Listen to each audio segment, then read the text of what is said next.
ஹல்லேலூயா. சீயோன் வேதாகம ஆய்விற்கு அன்போடு கூட இயேசு கிறிஸ்துவின் நாமத்தில் உங்களை வரவேற்கிறேன்.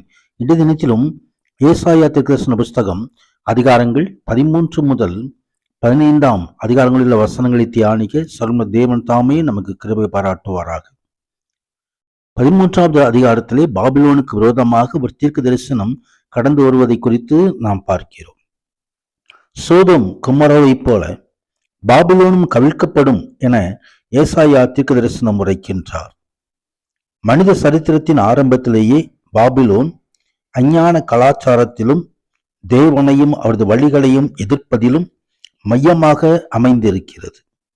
ஆனால் வஞ்சக புகழ்ச்சியாக எருசலேமை தண்டிக்க தேவனால் அது உபயோகப்படுத்தப்பட்டு அவர்களை அடிமை கொண்டது. புதிய ஏற்பாட்டில் பாபிலோன் என்பது தேவனையும் அவரது பிள்ளைகளையும் எதிர்க்கின்றதான ஒரு காரியங்கள். கர்த்தருடைய உண்டாவதாக. அது அரசியல் விதமாக மத அமைப்பாக கூட இருக்கலாம். கர்த்தருடைய உண்டாவதாக. இன்றைய நாட்களிலும் ஈராக் தேசத்திலே அந்த பாபிலோனுடைய பாழடைந்த சின்னங்கள் இருக்கின்றன. பாபிலோன் விழுகையை குறித்ததான தீர்க்க தரிசனம் பல நிலைகளில் பல வழியாக நிறைவேறியது. கிமு 689 அசிரியர்களின் படையெடுப்பில் சனகரிப் வென்றார். அதன் பின் நேபுகாத் நேச்சார் தலைமையில் அது மறுபடியும் வல்லமை பெற்றது. ஆனால் கிமு 539 மேதிய பெர்சிய ராஜாவாகிய கோரேசினால் அது பிடிக்கப்பட்டது. கிமு 518 மீண்டும் அது முற்றுகையிடப்பட்டு முற்றிலுமாய் அழிக்கப்பட்டது. கர்த்தருடைய மகிமை உண்டாவதாக. பாபிலோனின் அழிவு என்பது கடைசி நாட்களிலே, உபத்திரவத்தின் நாட்களிலே தேவனுடைய எதிரிகள், தேவனுக்கு எதிராக ராஜ்யத்துக்கு விரோதமாக செயல்படியான சத்துருக்கள் அழிக்கப்படுவதற்கு முன்னுதாரணமாய் இது இருக்கிறது. தேவனுக்கு விரோதமாய் பெருமையோடு, தேவனுக்கு விரோதமாய் சத்தியத்திலிருந்து விலகி சத்தியமில்லாத காரியங்களில் ஈடுபடுத்துகிறதான பாபிலோனுடைய காரியங்கள் அது எல்லாம் கவிழ்க்கப்பட்டு போகும். கர்த்தருடைய மகிமை உண்டாவதாக.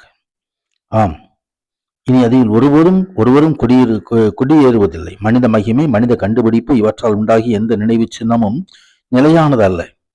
மனிதனால் உண்டாக்கப்பட்ட அனைத்தும் ஒரு நாளிலே அழிந்து போகும். அதே வேளையில தேவ மகிமை பூமியெல்லாம் நிரப்பி நிரந்தரமாயிருக்கும். கர்த்தருடைய மகிமை உண்டாவதாக.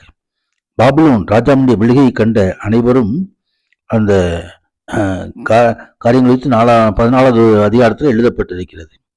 கர்த்தர் யாக்கோபுக்கு இறங்கி பின்னும் இஸ்ரவேலை தெரிந்து கொண்டு அவர்களை அவள் தேசத்திலே தாபரிக்க பண்ணுவார். அந்நியரும் அவர்களுடைய சேர்க்கையாகி யாக்கோபின் வம்சத்தாடி கூடிக்கொள்வார்கள் என்பதை இந்த பகுதியிலே கர்த்தர் உன் துக்கத்தையும் உன் தத்தளிப்பையும் நீ அடிமையாக்கப்பட்டிருந்த அந்த கடினமான அடிமைத்தனத்தையும் நீக்கி உன்னை இளைப்பாற பண்ணும் காலத்திலே பாபிலோன் ராஜாவின் மேல் சொல்லும் வாக்கியம், ஒடுக்கினவன் ஒளிந்து போனானே, பொன்னகரி ஒளிந்து போனானே, கர்த்தர் துஷ்டரின் தண்டாயுதத்தையும் அரசாண்டவர்களின் செங்கோலை முறித்து போட்டார் என்று சொல்லி அங்கே ஜனங்கள் பாடுவதை குறித்து நாம் பார்க்கிறோம். கர்த்தருடைய மகிமை உண்டாவதாக. அதே வேளையிலே பாபிலோன் ராஜாவை மட்டுமன்ற சாத்தானுடைய காரியங்களை மறைமுகமாக இங்கு சொல்லப்பட்டிருக்கிற காரியத்தை பார்க்கிறோம். அதிகாலையின் மகனாகி விடிவெள்ளியே, நீ வானத்திலிருந்து விழுந்தாயே, ஜாதிகளை ஈனப்படுத்தினவனே, நீ தரையிலே விழ வெட்டப்பட்டாயே. நான் வானத்துக்கு ஏறுவேன், தேவனுடைய நட்சத்திரங்களுக்கு மேலாக என் சிங்காசனத்தை உயர்த்துவேன், வடபரங்களில் ஆராதனை கூட்டத்திலே பர்வத்திலே வீற்றிருப்பேன் என்றெல்லாம் நீ சொன்னாய். நீ அகாதமான பாதகத்தில் தள்ளப்பட்டு போனாய். மேம்பட்டாக. ஆம், சத்துனுடைய கிரியைகள் எல்லாம் ஒரு நாள் தள்ளப்பட்டு போகும். ஆண்டவராகிய தேவன் நியாயத்தீர்ப்புக்கு நாளுக்கென்று அவனை வைத்திருக்கிறார். அது அசிரியாவுக்கு விரோதமாய் தீர்க்க தரிசனம் எழுந்து வருவதை இந்த பகுதியிலே பார்க்க முடியும். பெலிஸ்தியருக்கு விரோதமாய் தீர்க்க தரிசனம் வருகிறதையும் நாம் இந்த பகுதியிலே பார்க்க முடியும். அவனுடைய பிள்ளைகளுக்கு விரோதமாய் எந்தெந்த காரியங்கள் எழும்புகிறதோ அந்த காரியங்களுக்கெல்லாம் ஆண்டவர் தாமே ஒரு முடிவு கட்டுகிற தேவனாக இருக்கிறார். 15வது அதிகாரத்தில் மோவாபுக்கு எதிராக ஒரு தீர்க்க தரிசனம் இங்கே வருவதை குறித்து மோவாபின் பாரம் என்று எழுதப்பட்டிருக்கிறது. இரவிலே மோவாபிலே ஆர் என்னும் பட்டணம் பாழாக்கப்பட்டது, அது சங்காரமாயிற்று. இரவிலே மோவாபில் கீர் என்னும் பட்டணம் பாழாக்கப்பட்டது, அது சங்காரமாயிற்று. ஆம், என் இருதயம் மோவாபின் நிமித்தம் ஓலமிடுகிறது. அதிலிருந்து ஓடி வருகிறவர்கள் 3 வயது கிடாரியைப் போல அலைகிறார்கள். ஏறி போகிற வழியிலே அழுகையோடு ஏறுகிறார்கள். ஒரு நாமையின் வழியிலே நெருக்குதலின் கூக்குரல் இடுகிறார்கள் என்று சொல்லி அங்கே மோவாபுக்கு கடந்ததான காரியங்களை இந்த பகுதி தெரிவிக்கிறது.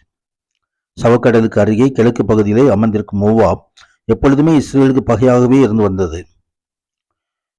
தேவ பிள்ளைகளுக்கு எதிரான மோவாபிற்கு நேரிடப் போகிற பயங்கரமான வேதனைகளை கண்டு மனதுருக்கத்தினால் ஏசாயா அழுகிறது. அந்த பகுதியில் நாம் பார்க்க முடியும்.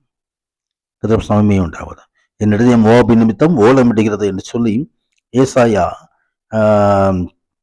அங்கே தனது ஆதங்கத்தை வெளிப்படுத்தி, இது போலவே பாவத்தினாலும் அக்கிரமத்தினாலும் அழித்திருப்பதினால் தங்களையே அழித்துக் கொள்ளும் மேல் வருகின்றது அக்கினியை பார்த்து நாமும் கூட மனதுருகி இரக்கம் கொண்டு தேவ சமூகத்திலே பிரார்த்திக்க வேண்டும், அவர்களுக்காக வேண்டுதல் செய்ய வேண்டும். சமயமே உண்டாகும். வசனங்களாம் தியானிக்க சில தேவன் தாமே கிருபை பாராட்டுகிற தேவன் நம்மோடு நம்மை நடத்துவாராக, ஆசீர்வதிப்பாராக. ஆமேன், ஆமேன்.